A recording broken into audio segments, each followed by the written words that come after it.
중국 전국시대 말기에 군자라고 이름난 4명의 인물이 있었는데 세상 사람들은 이들에게 전국사군자라는 이름을 붙여주었죠. 그 사군자 중 으뜸으로 꼽히던 맹상군이라는 인물은 제나라의 왕족 출신으로 수많은 식객들을 거느리고 있었다고 하는데요. 오늘 소개해드릴 내용은 이 맹상군의 식객 중 하나이자 춘추전국시대의 전설로 남은 풍원에 대한 이야기입니다. 옛날 중국에서는 경제력이 뛰어난 사람들이 능력 있는 사람들에게 숙식을 제공하며 그들을 식객으로 삼는 문화가 있었는데, 그 중에서도 특히 맹상군은 일단 무슨 재주든 자랑할 만한 것이 있는 자는 별다른 조건 없이 받아주기로 이름이 나서 사람들이 끊임없이 모여들었고, 그 결과 그의 집에는 수많은 식객들이 바글바글했다고 하죠. 적게는 1000명이었다고 하고 많게는 3000명이라는 설까지 존재합니다. 그렇게 젊은 시절부터 식객을 잘 대접하던 맹상군은 아예 집안 살림을 거덜내면서까지 더 많은 식객들을 모으는데 열중했고, 나중에 가서는 도저히 그 비용을 감당하지 못해 파산에 이르렀을 정도라고 하죠. 오죽하면 그가 혼인을 못한 이유는 식객들을 대접하느라 돈을 다 써버렸기 때문이라는 소문이 퍼질 정도였다고 합니다. 그렇게 많은 수의 사람들이 모이다 보니 그 중에는 자질이 뛰어난 이도 많아서 식객들이 맹상군에게 큰 도움을 준 일도 많았다고 하죠. 어느 날 진나라의 소양왕이 맹상군을 자신의 신하로 삼으려 그를 초청했는데, 소양왕의 신하들은 맹상군이 제나라 사람이라 위험하다며 반대했고, 결국 불안감에 빠진 소양왕은 맹상군을 옥에 가둬버리는 일이 있었습니다. 옥에 갇혀버린 맹상군은 소양왕의 후궁인 연희에게 도움을 요청했는데, 연희는 그의 청을 들어주는 대가로 여우의 가죽으로 만든 옷인 호백구를 요구했죠.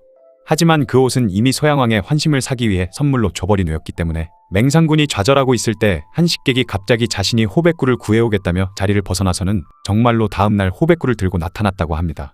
대체 어떻게 왕궁의 철통 같은 경비를 뚫고 밖에 갔다 왔는지 사람들이 묻자 그는 개 흉내를 내서 들키지 않고 왕성에 잠입할 수 있었다고 말했죠. 그렇게 연희에게 호백구를 준 대가로 감옥에서 풀려난 맹상군은 언제 소양왕의 마음이 다시 바뀔까 두려워서 진나라를 탈출하려 시도합니다. 사기꾼 출신의 식객이 위조해준 출입허가증을 이용해 함곡관까지는 겨우 올 수 있었지만 그때는 이미 한밤중이었고, 함곡관은 새벽에 첫 달기 울기 전까지는 절대 관문을 열지 않았기 때문에 꼼짝없이 기다려야만 하는 상황이었죠. 뒤늦게 그의 탈출 소식을 알게 된 소양왕이 추격대를 보냈다는 소식을 들은 맹상군은 발만 동동 구르며 안타까워하고 있었는데, 이때 식객 한 사람이 갑자기 닭 울음소리를 흉내냈고, 그 소리를 듣고 아침이 된 거라 착각한 수문장이 함곡관의 문을 열어주면서 맹상군은 간신히 탈출에 성공하게 됩니다. 이들이 맹상군의 집에서 식객으로 지낼 때 다른 사람들이 당신들은 가진 재주가 무엇이냐고 묻자 각자 개 흉내와 달구름 소리를 잘 낸다고 대답했는데, 다른 식객들은 정말 쓸모없는 재주라고 비웃었지만 맹상군은 그런 재주라도 나중에는 쓸 일이 있을 것이라며 그들을 위로했다고 하죠. 그런 그들이 정말로 맹상군에게 큰 도움을 주면서 계명구도라는 사자성어가 생겼다고 하네요. 이렇게 재주가 많은 맹상군의 식객들 중에서도 가장 큰 공을 세우며 식객의 전설로 남은 사람이 있었으니 바로 오늘 이야기의 주인공인 풍원입니다. 제나라 사람인 풍원은 맹상군이 식객을 우대한다는 소문을 듣고 그를 찾아가게 되죠.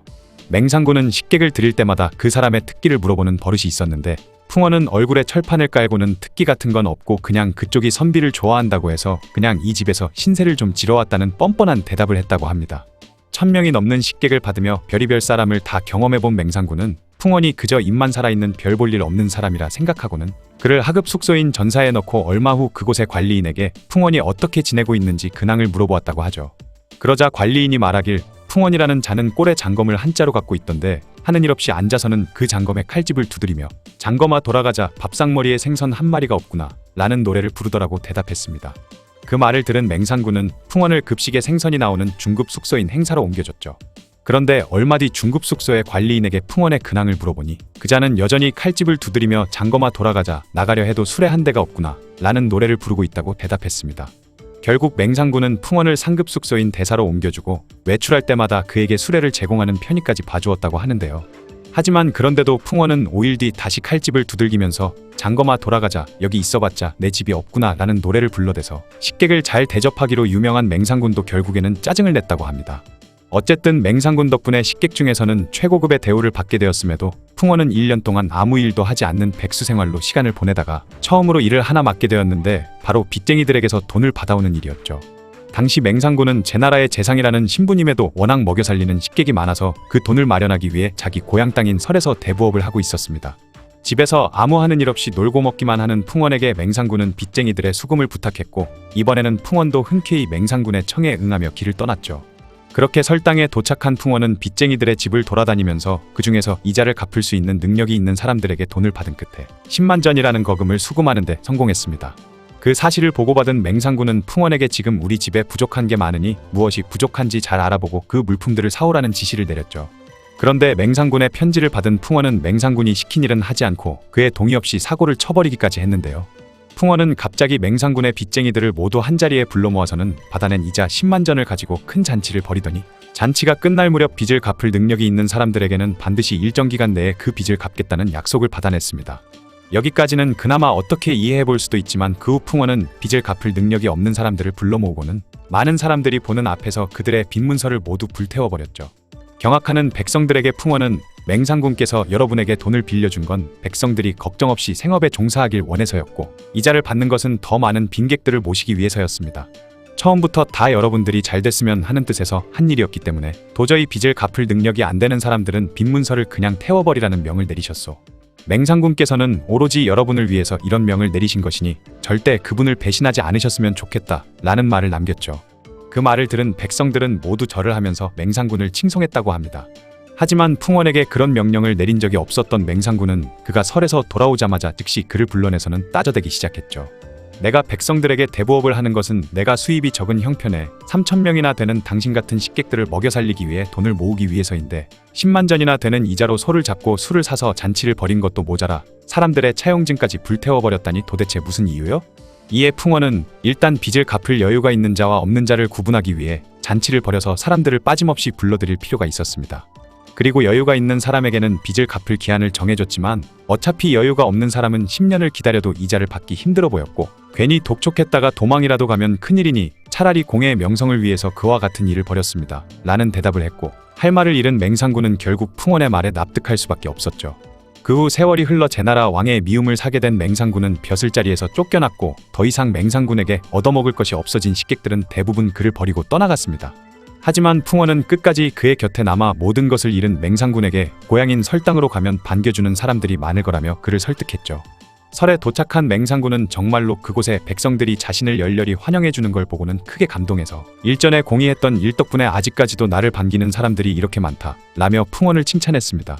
그런데 풍원은 우쭐대는 기색 없이 갑자기 맹상군에게 수레 한 대를 달라고 하더니 약삭빠른 토끼는 위험을 대비해 굴을 3개 파둔다고 합니다.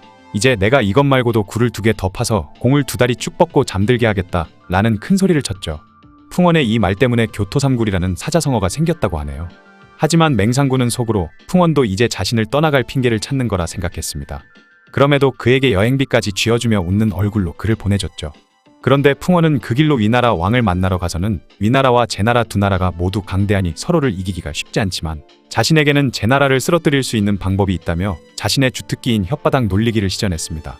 그의 말발에 넘어간 제나라 왕이 어떻게 하면 제나라를 이길 수 있겠냐고 묻자 지금 제나라가 그곳의 속사정을 누구보다 잘 알고 있는 맹상군을 버렸기 때문에 버림을 받은 맹상군이 제나라를 몹시 원망하고 있는데 만약 그를 얻으면 제나라를 무너뜨릴 절호의 기회를 얻을 수 있을 것이라 대답했고 그 말을 들은 위왕은 즉시 사신에게 금을 잔뜩 쥐어주고는 맹상군을 설득하기 위해 제나라로 보냈다고 하는데요.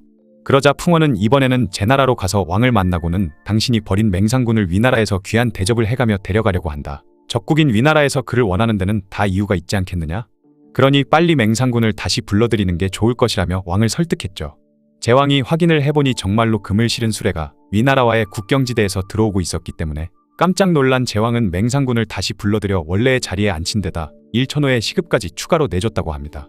그렇게 그동안의 밥값을 제대로 치른 풍원은 춘추전국시대 식객의 전설로 남게 되었다고 하네요.